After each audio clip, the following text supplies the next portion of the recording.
สวัสดีค่ะ That means hi, hello, good morning, good afternoon, good night. All of the above. I love that. Here we are at your Asian Mint restaurant in Richardson, Texas. Yes. As you know, I've told you how many times that I love pad thai. And so, did I ever tell you that when I lived in Los Angeles, we used to always go to this pad thai place? No. I could never find one now living in Dallas that was as good as that pad thai Wow. until I met you. Really?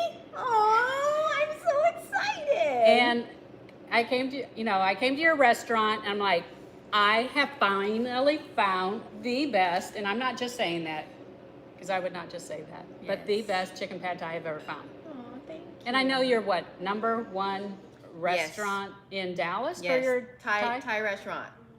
Thai restaurants. restaurants. Yes. Mhm. That's Four. four restaurants. Wow. Did you know that 60% of the restaurants, and then I think it's something like 80% of the restaurants in 5 years do not make it? So how during this pandemic, I can't wait to tell our guests how you got started. So tell us about yourself. Oh, okay. So how did I get So started? you were born in Texas. I was born in Texas, but I grew up in Bangkok, Thailand. I'm a half Thai, half Texan, and just have a big love of food and to serve people.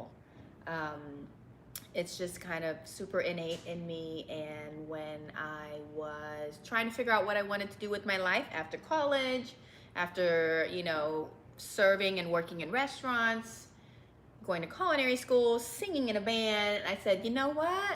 I want to do something with food. And then I met my husband at a karaoke bar here in Dallas, Texas. Wow.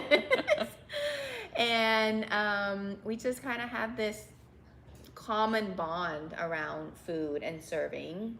And we opened it and we said, you know what? Let's try it here.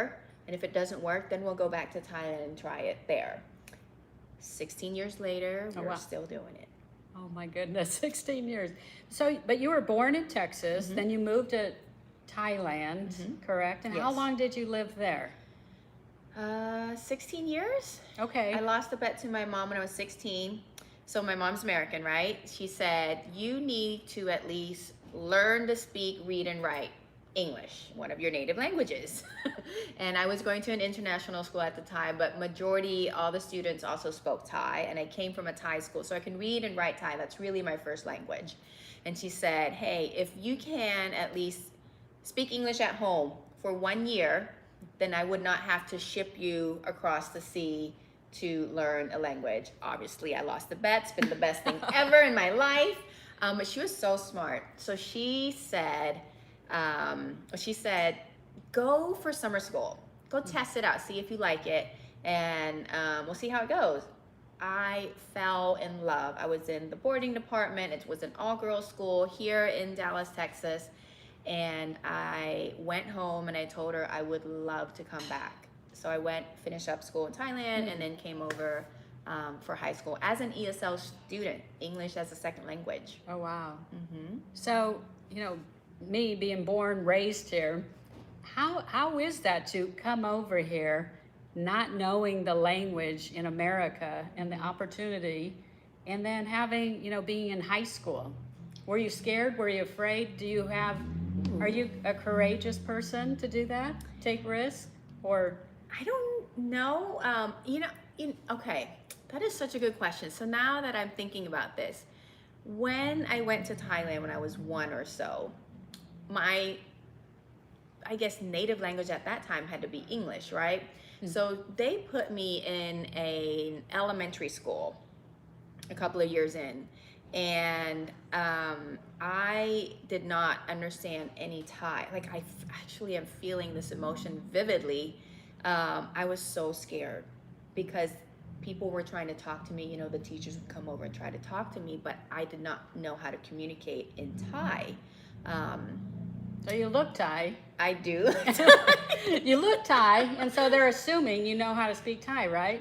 Correct? To them, Or- I look foreign. Oh, To them, I do not look Asian or okay. Thai, Oh. which is so interesting. So I'm here, I'm like a chameleon in a way, you know, being this half breed or like mixed breed. I like to call myself an Asian fusion. So if I'm around a lot of Asian people, I look very Asian. If I'm around Caucasian, I look very Caucasian because that's like my two, you know, bloodlines. So yes, funny enough, I remember very vividly during nap time, I would be crying because I was so scared. oh wow. So I think having done that so young has probably built my flexibility, my agility, and learning to adapt. Because I do also tell my mom often, even my husband now that we have kids, I said, I do not want my kids to go to just one school. I believe that I am who I am today, being able to communicate and talk and just be present to anybody and anywhere, because I have gone probably 3 or 4 schools in my life, and those transitions are so hard. But it just makes you so much stronger. Like you said, you like hit it right on the nail. It builds your character. But in terms of when you were saying leadership skills or any of those skills, I learned those, I believe, at the Hockaday School when I was here. It's a very supportive community. I was surrounded, I feel like the world, because there was a lot of international students who were in the boarding department with us, and they were extremely supportive. And I ran for offices. I actually started, I remember, a recycling club. Oh my goodness, It back started then, huh? Yeah, this was a very long time ago. No, not that long. And I ran for like the president for the international student body, something like that. And so I have a feeling you won. I was that for a year, and it was amazing. So I build that. It's just, you know, maybe it's just builds upon experience and experience of experience. Because I remember when I went to one school and then switched in the 7th grade, and I can remember that day exactly walking in, meeting these strange girls, and they're my best friends today. Right? I'm still best friends with my girlfriends from grade school. But all those transitions, it sounds like really you needed that background to be in the restaurant business. I guess so. I'm sure a lot of other businesses also apply, right? So now you have your restaurant, you have 4 locations, Yep. and you're also teaching cooking classes, because I've actually attended one, and now you're doing some of them virtually. Yes, it's been amazing. So yes, I've been doing cooking classes for, I would say, 12, 13 years now.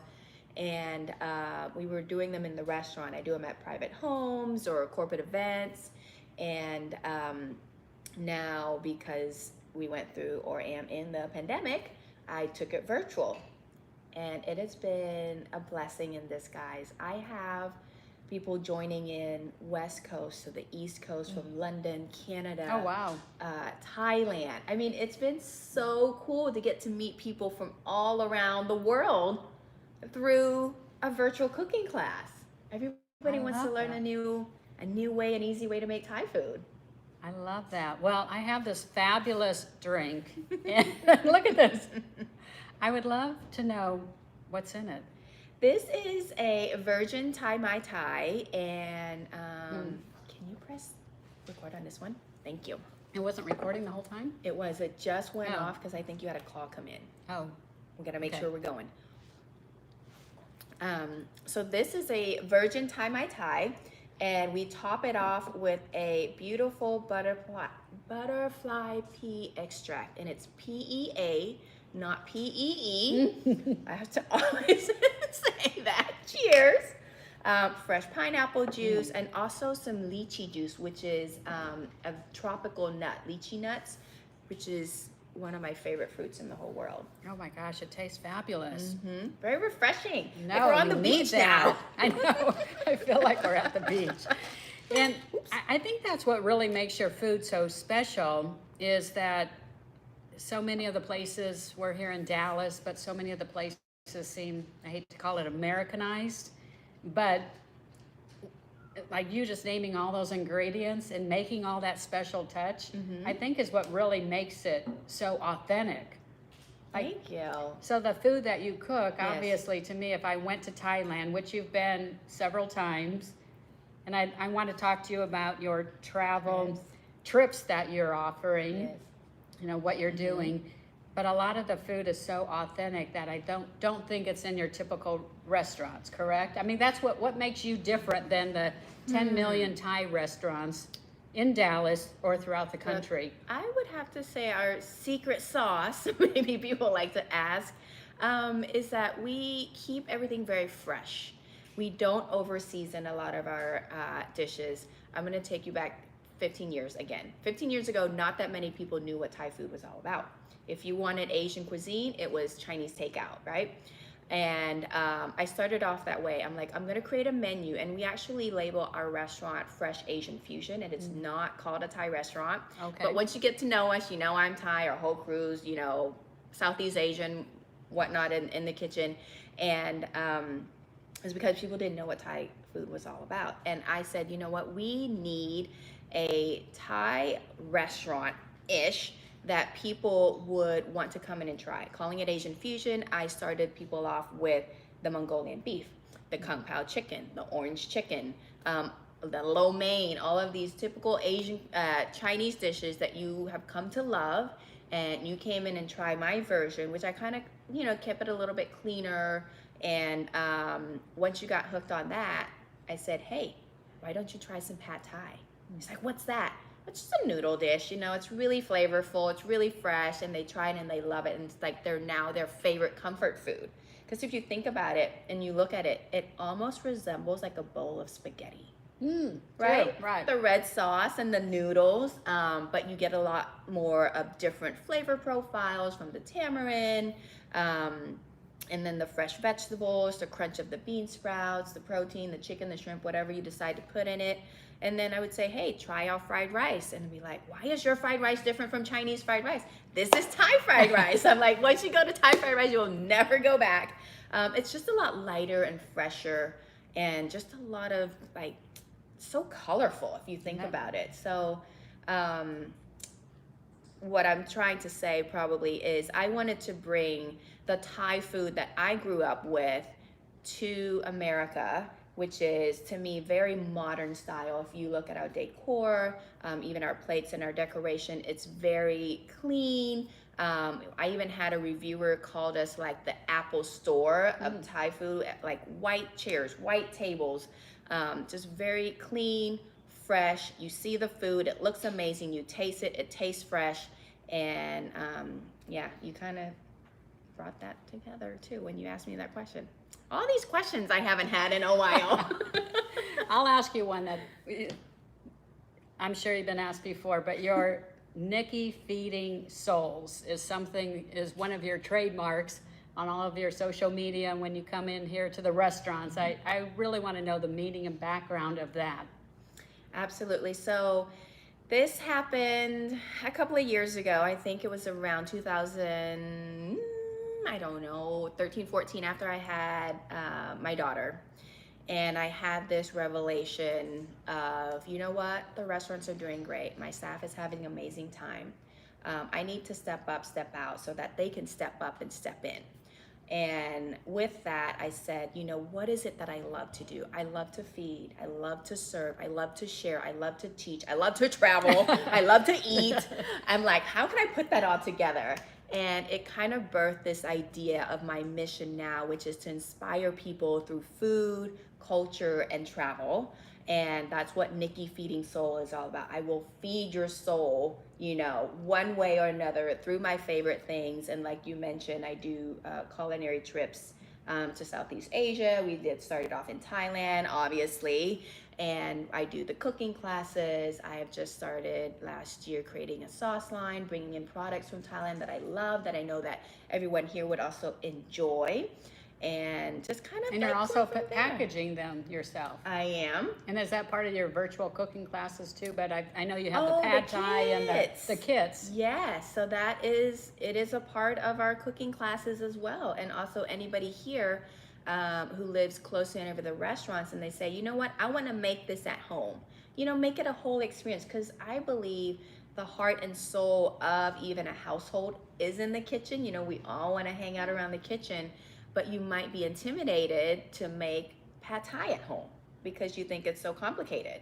But I create this beautiful packs, and you can make it in like 3 simple steps, and it's super fun. It smells amazing in your house, and everybody gets to enjoy it together.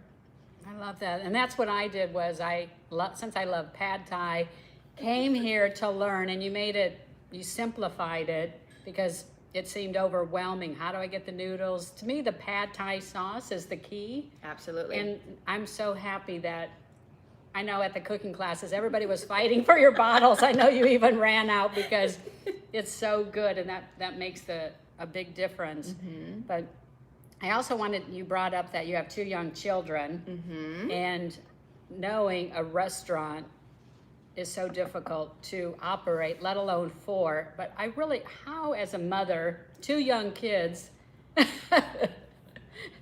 how do you do it? And you look great. You look, Fresh. fresh. You So look nice fresh. and fresh. I got cleaned up just I for mean, you. first Pam. of all, managing 4 restaurants and managing employees, and it's a 24-hour. I mean, somebody complains about something. I mean, Yeah. it's all about what do you do? How do you handle it? Uh-huh. What's your key to success on that part? It's not easy. You know, everything you have to delegate. That's a lesson that I learned once I started having real kids. My 4 restaurants are my first 4 kids, and then I have 2 more. So technically I have 6 Okay. kids. A lot of them have now turned into teenagers. But it really is about the team, the people, my staff. I call them my mentees and my mentors. And I would not be here or even being able to sit down with you and look fresh without my team. I think about them every day. I send them great gratitude messages. I'll, text message them in a group just to let them know, like, thank you for continuing my love and my mission to serve and to feed people. And when we do hire, we also make sure that they are in alignment with our value, which is really important. It's not about the money. I can attest to that. I don't run even the financial stuff. That's not my thing. But I actually run it out of love, out of care, and it's always about the customer's experience, which we call our Mint Fanatics. And it's just, it's a culture thing. I think that has really been the thing that kind of holds us together and keeps us together and on the same path. But it's my team. It's also my family. It's my husband and my mom. We don't have a nanny. My mom is kind of technically my nanny, and they are great family people as well as but I would say they are way better at being, the parents at home. And I learned this from somebody not too long ago, another woman entrepreneur, and she said, you can't continue to have mommy guilt because I used to have that. I still have it. Yeah, It's we all have that. still You have it. can. I can't say use. But, when you have really young children, especially when I just had my kid, I was like, what do I do? I want to be at work, but when I'm at work, I'm worried about the kid. And when I'm at home, I'm worried about work. And it's just one of those moments where you say, you have to give yourself grace. You have to understand and trust the people that you leave your business to or your kids with, that they are taking care of them at their best ability. And you have given them the knowledge, the know-how, the coaching to be able to handle any situation that comes up in the manner that you would have done it yourself. So you can sleep good at night, right? So yeah, it is not easy, but it takes a village. It takes a lot of people to be able to do what we do, but also we have to be on the same path and with the same values. Yeah, I love that. That's great. So you've opened your restaurants, you've created products, you have a virtual cooking class, you have in-person cooking classes, travel. You've done a lot, which I just love. What else is on your bucket list? What could possibly, what I would love is just, to see you on some of the, you do national TV shows, local TV shows, but what is on your bucket list? I think I am still on this version of myself. I like to call it maybe version 4.5 or something, that I am still on a mission to continue to feed people and inspire. And how can I do it and reach, as many souls as possible? And I kind of like what you said. Is it online? Is it a network? How can I share that? So I'm exploring those opportunities. And I'm really having fun. So my word of the year is fun. And I'm only gonna do it if it's fun. And fun can mean a challenging fun, right? Trying to figure out how to get a product in the supermarket, or how to create a sauce, or how to create a new type of cooking class. That's fun for me. So as long as it encompasses fun, we're all good. So finding out what fun works. Yes, fun work. I like it even, flying on an airplane when we used to be able to do that all the time. And on the TV in front of your screen, I always loved watching the cooking shows.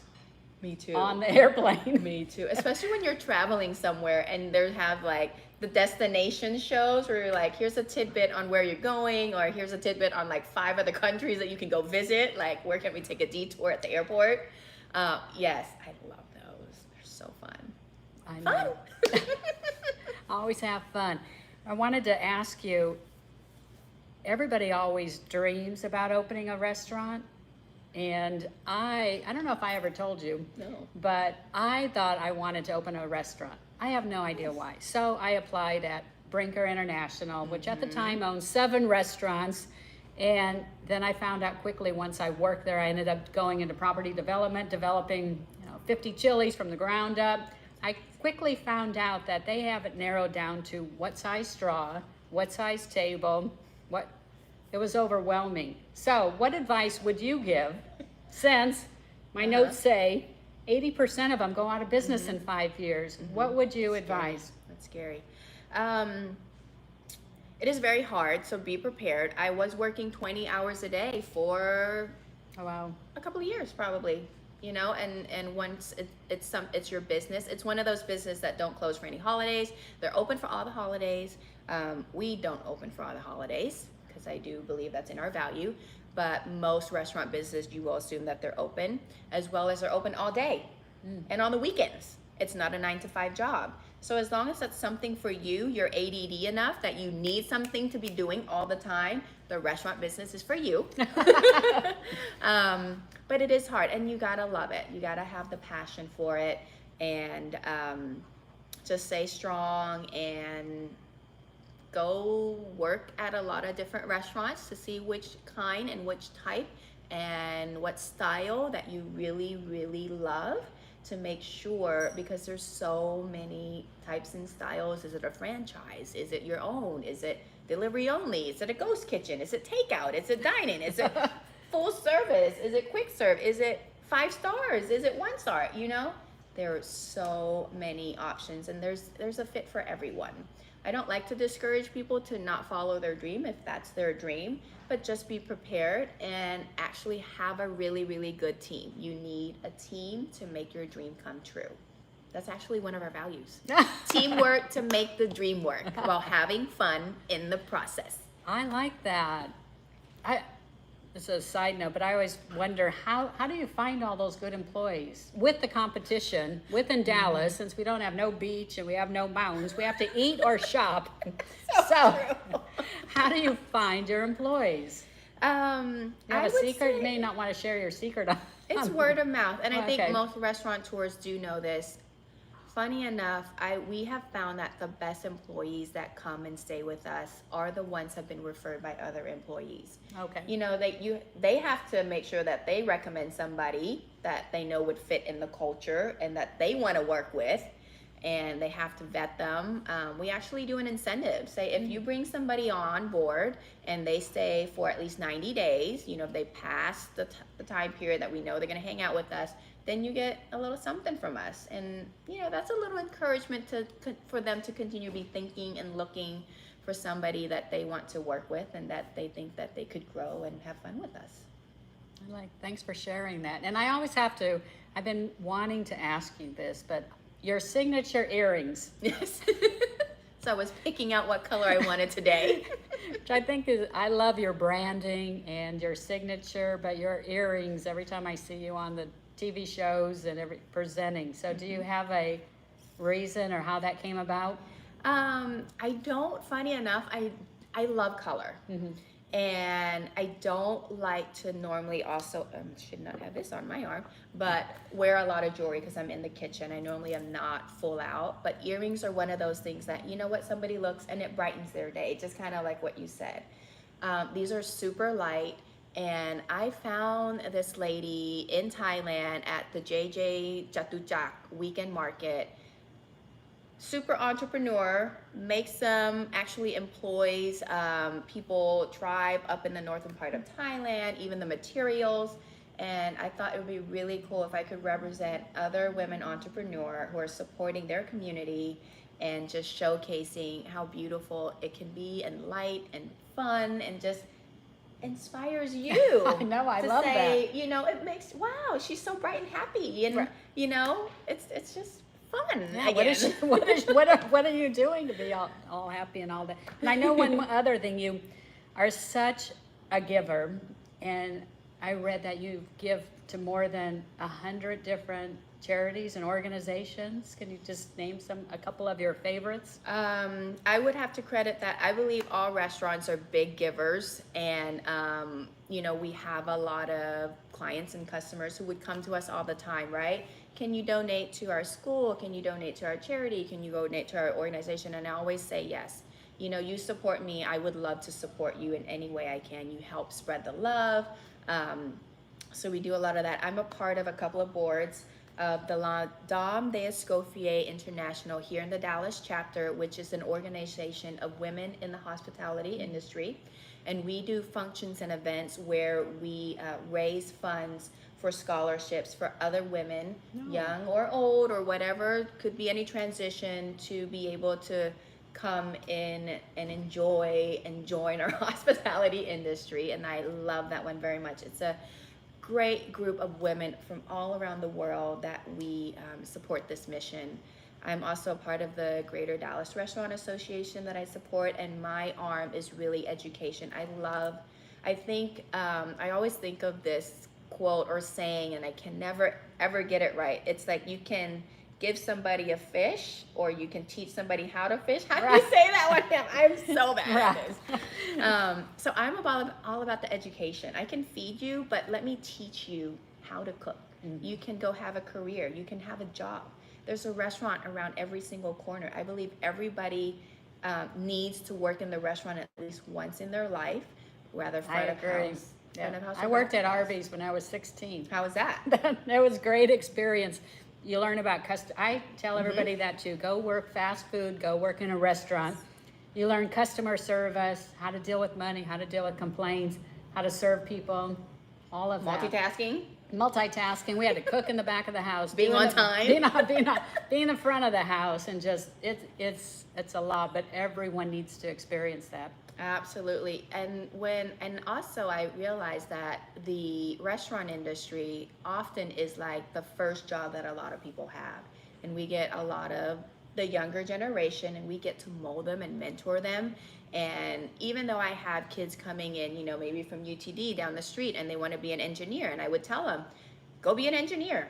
But while you're here, I'm going to teach you all these skills that's going to make you like shine for when you are doing any of your interviews, because maybe most engineers are introverts, right? This is gonna bring another side of you out, and they're like, wow, Nikki, I've never thought of it that way. And I'm like, guess what? You're gonna be hosting it, you're gonna talk to about 100 people, and you're gonna get out of your comfort zone. And they practice, and they don't think like, okay, I'm doing this beyond than just today. I'm doing this for my future, and they have fun with it. I keep saying fun. Yeah, we gotta have fun, right? So yes. Did we get off topic? Sorry. No, we were talking, we were just talking about, I guess, working in the restaurant business. Working in the restaurant business. So I have already told you my wish. I drive 30 minutes to come down to your closest location from me. So sometime you'll have to open up one up north in your spare time. One day. I never say never. I feel like whenever I say never, it happens. But I will never say never, because it also happens, and it's always for the greatest reasons. So whenever anything comes up and about, so you'd let me know. Okay. You're in the business. I'll find you the right. I'll Yeah, find you you gotta the tell right me. side. Mm-hmm. Well, I wish you. Thank you for taking the time out of your very busy schedule. Anytime And for you. love your food, and thank you for sharing with our guests. You're so inspiring. I cannot wait to make a trip to Thailand, and only to go with you. Yes. After seeing all those pictures, especially those water and that boat you were on, and The videos on knowing- YouTube. knowing how to go in the village and do all that. So, but cheers, Cheers. friend, to many more. Yay. Oh, thank you. I have to say สวัสดีค่ะ again, or ขอบคุณค่ะ ขอบคุณค่ะ means thank you ขอบคุณค่ะ Kakupa. ขอบคุณค่ะ Okay. ขอบคุณค่ะ